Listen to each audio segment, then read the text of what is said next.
구약 성경 이사야 12장 2절입니다.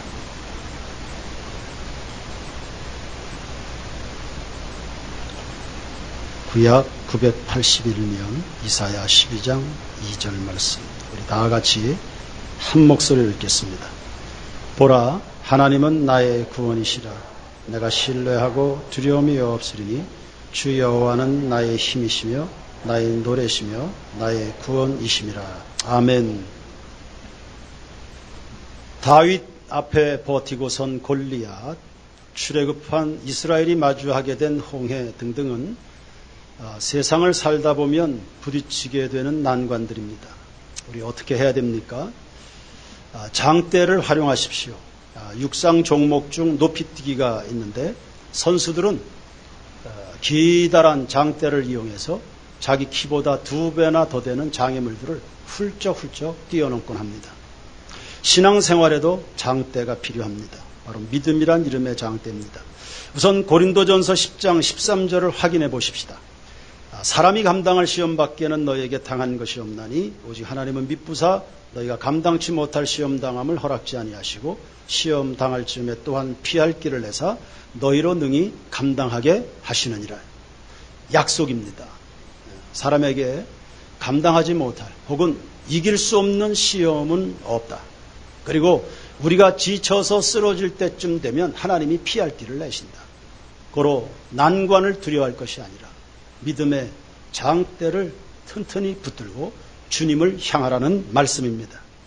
오늘 본문 2절 말씀에도 보라, 하나님은 나의 구원이시라. 내가 주님을 신뢰하고 두려움이 없으리니 주님은 나의 힘이고 나의 노래고 나의 구원이시라고 했습니다.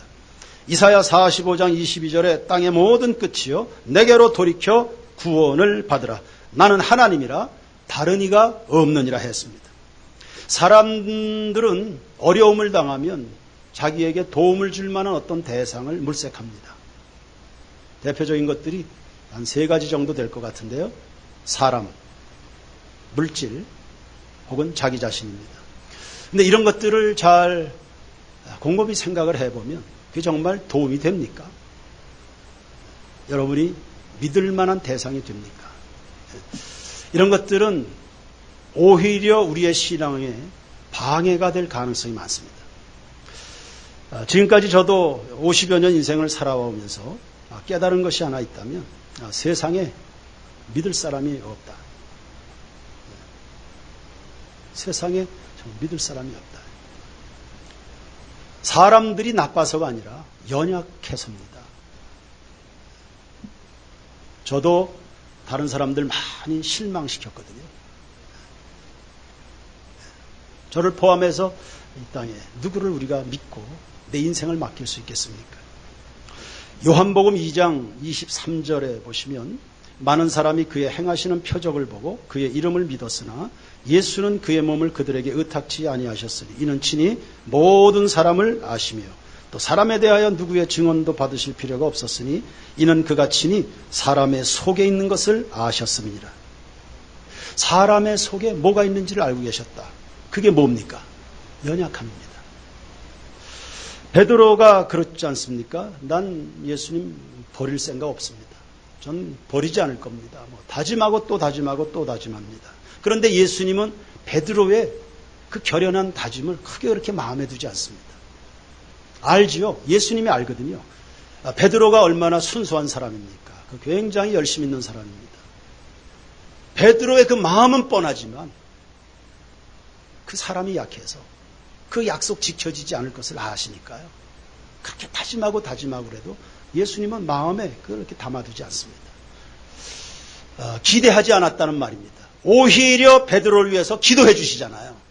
하나님 아버지, 베드로의 믿음을 지켜주세요. 하나님도 아시다시피 참 순수한 아이인데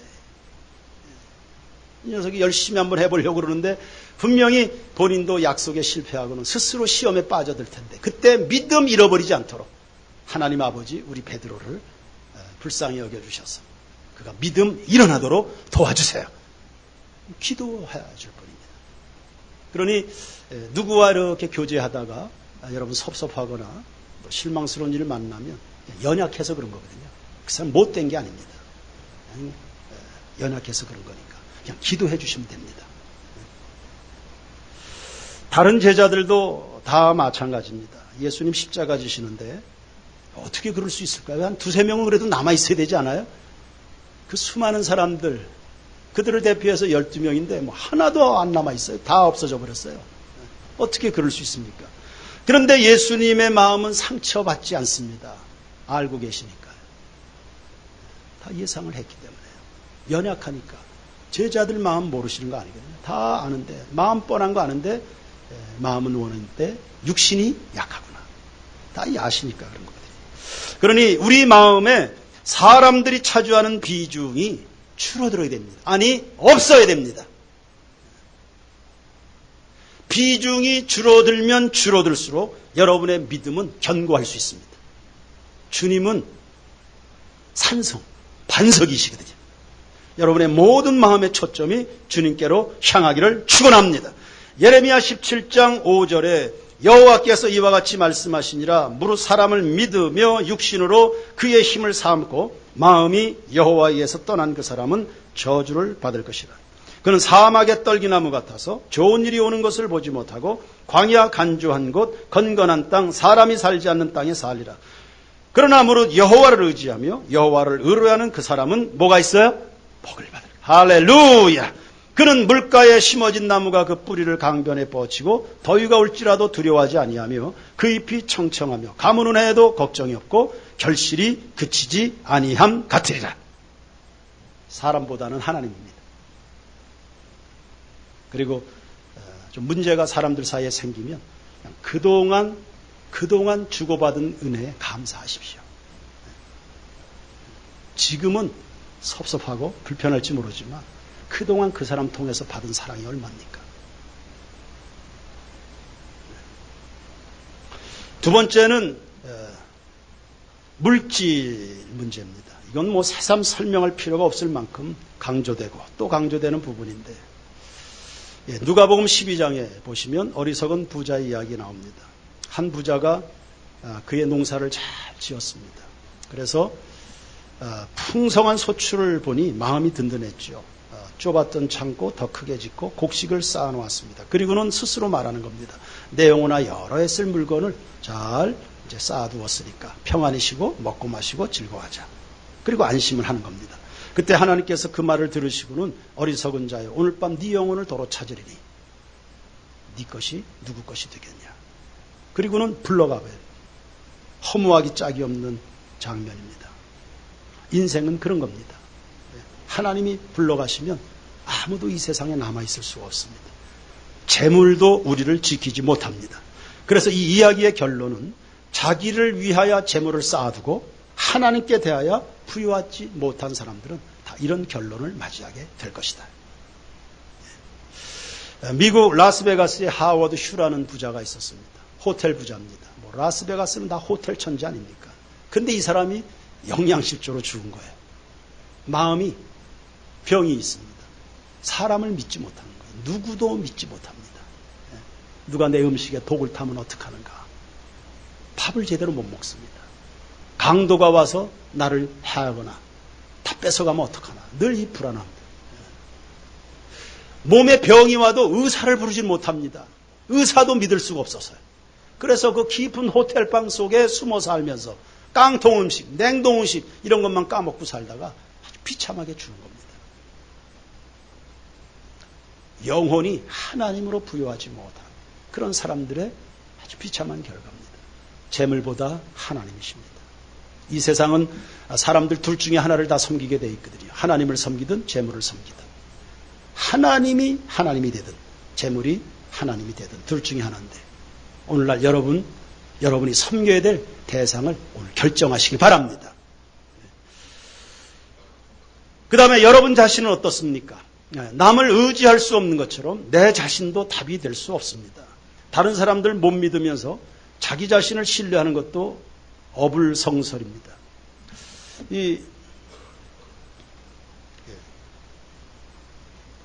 뭐 겨울에 혹은 작업할 때 이렇게 우리가 장갑을 끼는데 이 장갑 낀 손에서 이 장갑을 이렇게 빼버리면 이건 뭐 스스로 아무것도 못합니다. 이 사랑입니다. 물을 떠난 고기는 어찌 살아남을 수 있는 방도가 있을는지 모르겠지만 사람은 하나님 떠나면 살 수 없습니다. 사람을 질그릇에 비유하지 않습니까? 질그릇은 깨지기 쉽고요. 깨진 그릇은 아무런 가치도 없습니다. 엿장수도 안 집어갑니다. 고린도후서 4장 7절에 능력의 힘이 큰 것이 하나님께 있고 우리에게 있지 않다. 질그릇 같은 우리 인생이 정말 가치 있게 되는 때는 보배이신 그리스도로 내가 충만함을 누리고 있을 때입니다. 여러분의 인생이 하나님의 장중에 이렇게 붙들려 있을 때 그때야말로 여러분이 최고의 인생을 구가하게 되는 것입니다.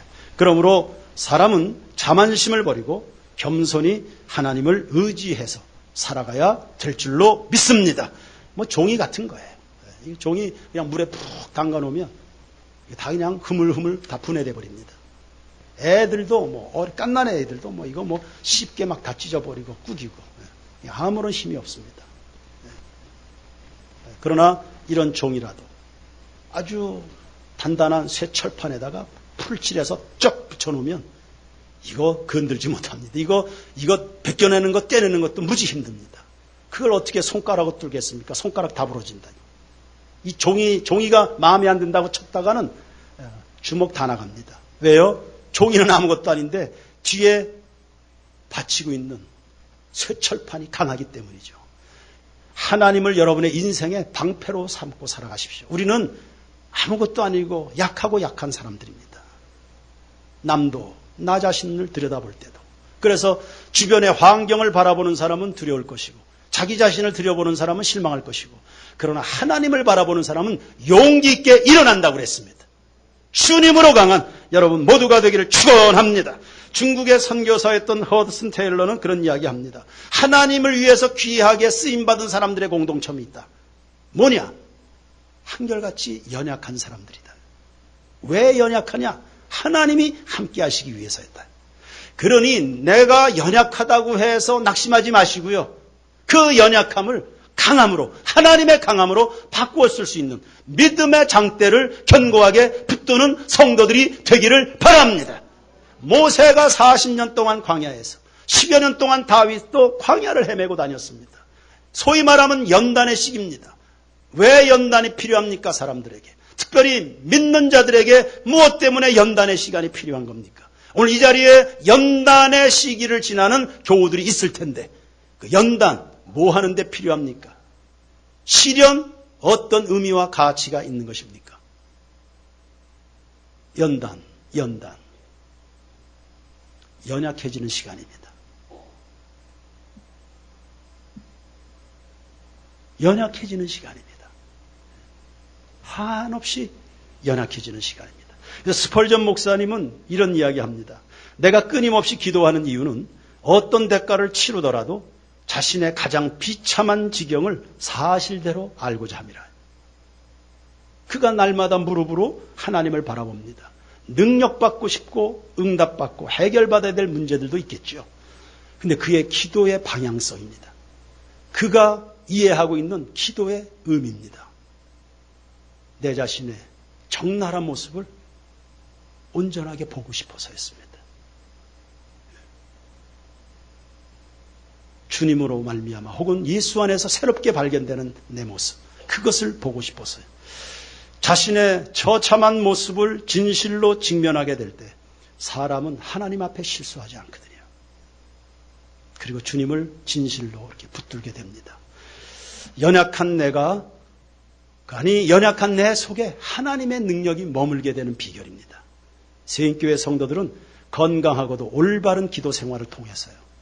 여러분 자신을 잘 보고 주님의 능력을 힘입는 우리 성도들이 되기를 바랍니다. 홍해바다 앞에 이스라엘 백성들이 섰습니다. 뭐 할 수 있겠습니까? 그들이 스스로 자기 힘으로 바다에 맞설 수가 없었습니다. 200만 명이 한 번에 바다로 들어가가지고 다 그 바닷물 퍼낸 게 아닙니다.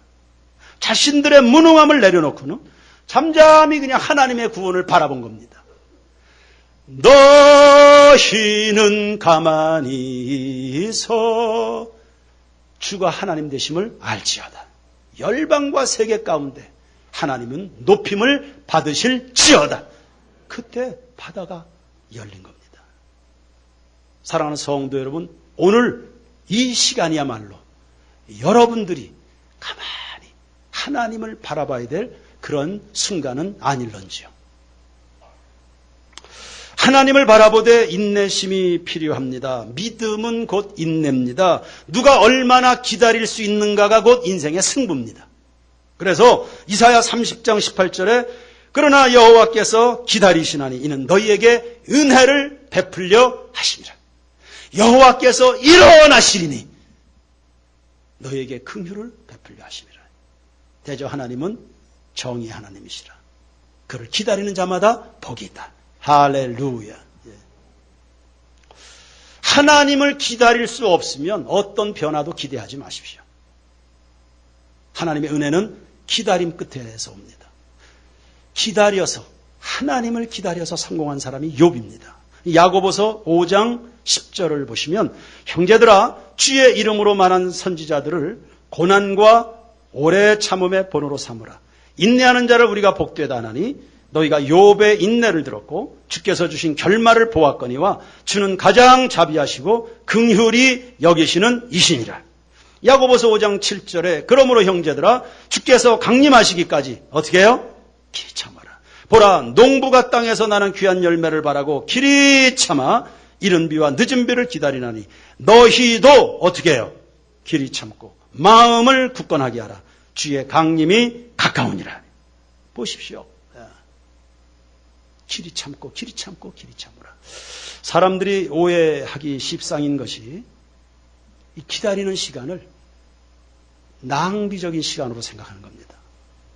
하나님을 기다리는 시간은 그런 거 아닙니다. 그거 무의미한 게 아닙니다. 그냥 세월만 속절없이 흘러간다 이렇게 오해하시면 안 됩니다. 오히려 하나님을 기다리는 시간은 새로운 것을 향한 창조의 시간입니다. 하나님이 약속하잖아요. 내가 이제 새 일을 행할 건데 사막의 길을 만들어낸다. 할렐루야.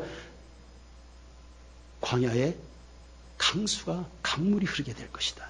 하나님을 기다리는 시간에 일어나는 일들입니다.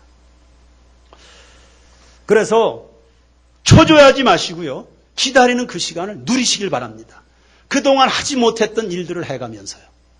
정신없이 시간에 쫓겨서 내가 다른 사람들보다 우리 아이들이 다른 아이들보다 뒤처지는가 싶어가지고 정신없이 무한한 경쟁 속에 막 뛰어들어가지고 정신없이 인생을 살던 그러다가 놓치고 지나간 것들이 많습니다. 기다리는 동안에 낮아진 자리에서 그 누리십시오. 쉼을.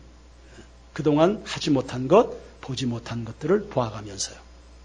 그거 쉼입니다. 독일 미난대학의 칼 하인츠 가이슬러라는 교수가 시간이라는 책을 썼습니다. 내용을 요약하자면 그런 겁니다. 빠름을 이기는 것이 뭐냐? 요즘 속도 전쟁이잖아요. 기가 전쟁. 빠름을 이기는 게 뭐냐? 더 빠릅니다. 그럼 더 빠른 것을 이기는 건 뭐냐? 더 빠릅니다. 더 빠름을 이기는 것은요? 더 빠른 겁니다. 근데 그게 정답이 아닙니다. 빠른 것을 이기는 것은 느림이다 했습니다. 전쟁에서야 빠른 게 상책이지. 그러나 사랑과 평화에는 느림이 비결이다. 나태가 아무것도 하지 않고 방치하는 게으름이라면 느림은 삶의 매 순간을 구석구석 느끼기 위해 속도를 늦추는 적극적인 선택이다. 느린 달팽이가 풍경을 살펴보는 법이다. 느림의 미학자인 피에르 상소가 이야기합니다. 느림이란 시간을 급하게 다루지 않고 시간의 재촉에 떠밀려 가지 않겠다는 결심이며 나 자신을 잃어버리지 않을 수 있는 능력과 세상을 받아들일 수 있는 능력을 키우겠다는 확고한 의지에서 비롯된다. 그러고 보니까 사랑도 기다림입니다. 고린도전서 13장을 보시면 그 사랑의 속성 15가지 이상이 나옵니다. 그 15가지 속성 가운데 서너 가지가요. 기다림입니다. 사랑은 언제나 오래 참고 기다리는 겁니다. 서두르지 마시고. 사랑은 모든 것을 견디느니라. 그러니까 죄인된 나를 하나님이 기다려 주셨기에 오늘 우리는 소돔과 같은 심판을 당하고 있지 않습니다. 우리를 향해서 하나님이 기다려 주듯이 믿음이라고 하는 것은 하나님에 대해서 여러분들이 기다려 드리는 겁니다. 주일도 한 박자 늦게 가는 겁니다. 사람들 한 주간 내내 그리고 주일까지도 그저 정신없이들 달려갑니다. 하나님은 기다리도록 만드는 겁니다. 주일날. 이스라엘의 그 3대 절기를 보십시오. 한 주간 동안 모여서 집회할 뿐만 아니라 한 주간의 집회를 위해서 사람들은 일손을 내려놓고 몇 달씩 예배하는 일에, 하나님을 바라보는 일에 몇 달씩을 투자합니다. 그런데 그들은 절대 뒤처지지 않았다는 사실이죠. 하나님과 함께 천천히 가는 것을 배우시길 바랍니다. 물론 저도 신축 현장을 맨날 가서 감독합니다. 사람들, 근로자들 막 더워가지고 난리 납니다. 그래도 우리 60년대, 70년대 사막에 가서 열심히 다 일했다. 아무 소리 하지 말고 일해라. 제가 이제 막 그렇게 합니다. 수박 한 통 사다 주면서. 그러나 뭐 한 주간 늦게, 한 달 늦게 준공된다 한들 우리 인생에 뭐 그렇게 방해가 되겠습니까? 다 우리의 조바심이죠. 인생을 천천히, 그러나 누구와 함께? 예수님과 함께. 언제까지 기다릴 수 있겠습니까? 언제까지가 기다려야 되는 시간입니까? 여러분의 연단의 시기가 끝나는 시점이 어디이겠습니까? 그거는 하나님이 결정하는 게 아니라 여러분이 결정합니다. 아이러니죠. 여러분이 결정합니다. 다시 말하면 하나님은 언제든지 다 준비가 되어 있습니다. 그런데 여러분이 안 죽어가지고요. 여러분이 안 죽어가지고, 야곱이 안 죽어가지고요. 아직 믿음의 조상에 등극하지 못하는 겁니다. 그냥 살려고 발광들을 하니까. 하나님의 방식이 아닌데 자기 속에 스스로 뭔가를 붙들고 그냥 살려고들 몸부림을 막 치니까 그걸 포기하는 순간이 연단이 끝나는 시간입니다. 그래서 인생의 모든 고난과 시련이 끝나는 시점이 언제입니까? 죽는 순간입니다. 죽는 사람은 말이 없거든요. 바울이 늘 평안함을 누릴 수 있었던 비결이 뭡니까? 내가 그리스도와 함께 죽었다.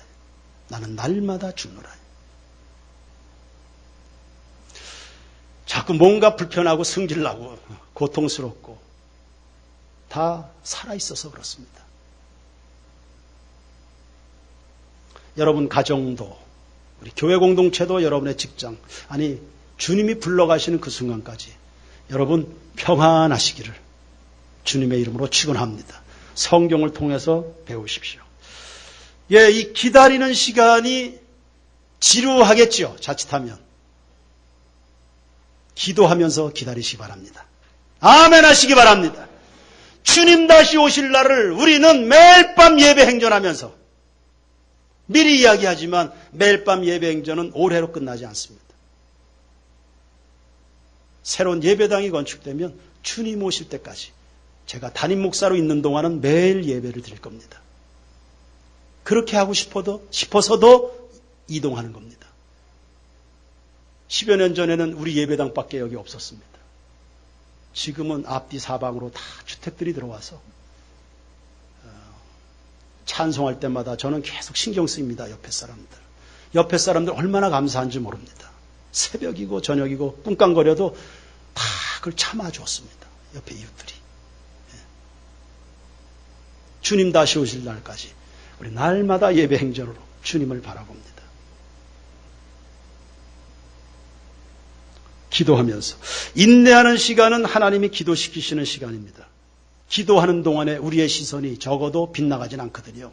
사람들이 어려움을 당하면 하나님께 집중해야 되는데 오히려 시험에 빠져버리는 경우들이 많습니다. 여러분, 기도하면서 기다리다 보면 하나님이 보이게 될 것입니다. 현대인들은 기다리는 걸 잘 못합니다. 운전하다 말고도 신호등에 걸리면 그새 못 참아서 또 스마트폰 뒤적거리고 친구 약속하고는 그 자리에 나가서 스마트폰 다 들여다보고 음식 시켜놓고 식당에서도 제각각 다 스마트폰 펴서요. 그런 것보다 우리는 하나님을 바라보는 기다리는 시간마다 우리의 마음 중심이 하나님께로 향하는 이런 성도들이 되기를 바랍니다. 잘 기도하면서 기다리다 보면 지금 상황에 대한 하나님의 뜻을 이해할 수 있습니다. 그리고 하나님의 뜻이 보이면 내가 해야 될 일이 보이죠. 걸어갈 길이 확연하게 드러납니다. 선택해야 될 상황들을 하나님이 보여주실 겁니다. 그러므로 기다림의 때는 기도를 쉬지 마십시오. 시련이 지나면 하나님이 예비하신 엄청난 복이 여러분에게 주어지게 될 텐데요. 기도하는 가운데 날마다 주님을 예배하는 중에 그 나타나게 될 축복을 관리할 수 있는 그릇으로 커지는 것입니다. 그래서 결국 고난, 기다림, 기도, 나를 키우는 시간입니다. 내 그릇을 키우고 생각을 키우고 내 속에 야망을 키우고요. 내 속에 역량을 키우고요. 하나님이 여러분에게 주신 은사를 키우는, 그래서 하나님 앞에 더 존귀하게 삶의 지경이 세계적으로 넓혀질 만큼 그렇게 영향력 있는 사람으로 여러분이 커지는 시간입니다. 그 시간을 시험과 낭망 등등으로 낭비하지 마십시오. 주님의 영광을 꿈꾸면서요. 다윗처럼 기다리고 기다리시기 바랍니다. 하나님을 기다리고. 시편 40편의 다윗의 고백입니다. 내가 여호와를 기다리고 기다렸더니 주께서 나를 깊은 웅덩이와 수렁에서 끌어올리시고 내 발을 사슴의 발같이 견고한 곳에 올려두셨도다. 할렐루야. 그러니 낙심과 원망보다는 감사와 기대로 하나님을 바라보시면서 우리 모두가 신앙의 정상에서 만날 수 있는 세인교회 교우들 되기를 주님의 이름으로 축원합니다. 찬양 드립시다. 543장입니다.